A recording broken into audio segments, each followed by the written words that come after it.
unavyozungumza, manake Esperance ana alama 5 katika mechi 3. Lakini pia tunasubiria mechi kati ya Petro Atletico na Stade Malien tuweze kuona kama mmoja atashinda atakuwa na alama 7, mwingine atakuwa na alama 4. Yes. Lakini ukienda kiuhalisia manake kunakuwa hakuna ambaye amefikisha alama 9.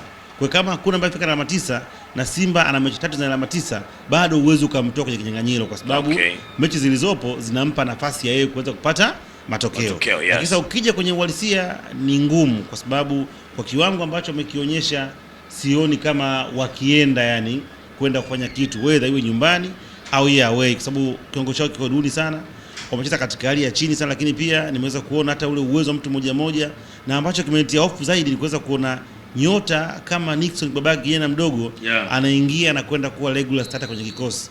Maana yake kuna upungufu wa resource kwenye klabu ya Simba. Chama ameingia leo, lakini unaweza kuona ambacho nilikuwa nakwambia ni kama vile hakuwepo, ni kama tu analazimisha. Energy yake iko chini, maarifa yake yameshapungua, ni edge wise. Kwa hiyo kuona kama alikuwa pana haja ya kuweza kuingia katika mechi ya leo hii. Unamuingiza Chama ambaye hawezi kwenda kupresi, unamuingiza Neo Maema ambaye ana kasi. Kwa hiyo kama vile mwalimu wa Simba naye pia hajui nini anafanya.